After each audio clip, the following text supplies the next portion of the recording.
Coachella's been going on over the past weekend, Kari. Yep. Is this the first time that Coachella has 2 different weekends? Because I don't know if I remember Coachella doing multiple weekends of their festival.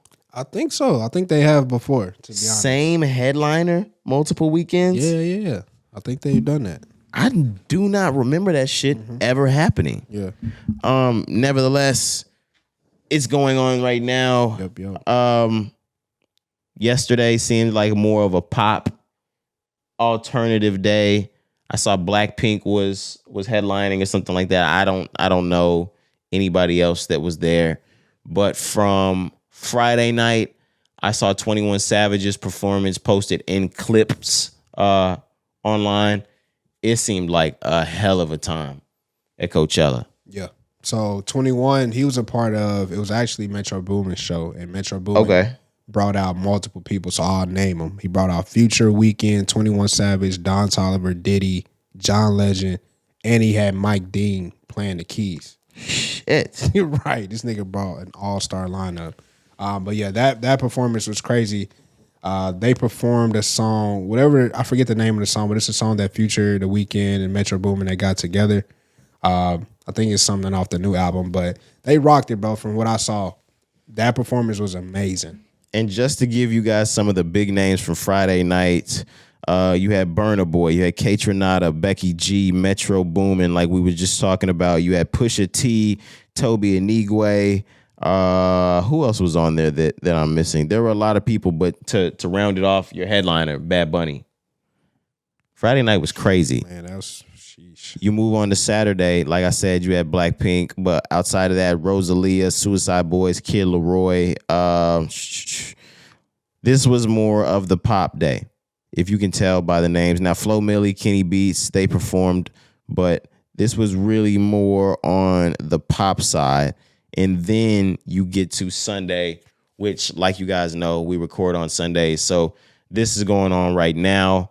You had today's A Boogie, Dominic Fike, J. Paul, Glorilla was performing, and yeah, Ray Shrimmered. There were a lot of people performing today. But to round it off, none other than Frank Ocean. Ooh. Yeah, and it's bittersweet because it's the first time he's performed in 6 years. Yes. The bitter part about it is Amazon. No, not Amazon. My apologies. YouTube has been streaming the entire Coachella performance, but they will not be streaming Frank Ocean's. Why is that, man? This had to be done on purpose. Absolutely. Come on now. And this probably had to be done at Frank Ocean's request. Yeah, but it's like, why? Are you performing new music? That's got to be the thing, huh? You don't want this new music getting out? No way. Why else would they cancel this is the biggest show. You know what I mean? You're headlining on the last night, and on top of that, like you mentioned, it's Frank Ocean. We haven't seen you in 6 years. Everybody wants to see that. Why would you not forecast that to the world? I honestly cannot think of the exact reason why, or of an exact reason why. But Frank just do everything so weird, man. I would hate to be, and this is why I'm not a huge Frank fan. I don't know how y'all are huge Frank Ocean fans. Like the disappointment and the letdowns is just enough for me. Well, the thing about it for me, it's not even really whole disappointments or letdowns. When people were waiting on Frank Ocean's albums, it's not like Kanye West where he was putting shit out and just not delivering. Frank Ocean was never putting dates on that shit. The fans would just come up with fake dates, and then everybody would rile themselves up around that, and nothing would happen. When Frank said something was dropping, some shit dropped. He would always have his website, his blind website, where there'd be a countdown of shit if he was going to drop something.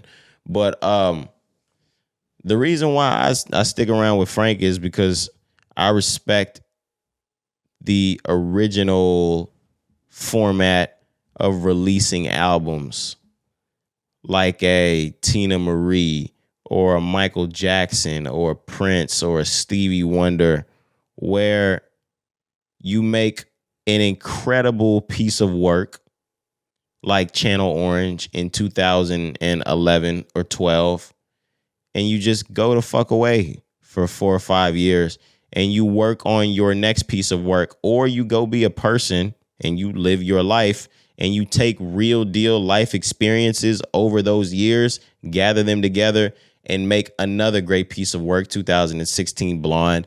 And then you go on for however long you feel like you need to until you make your next piece of work. Thriller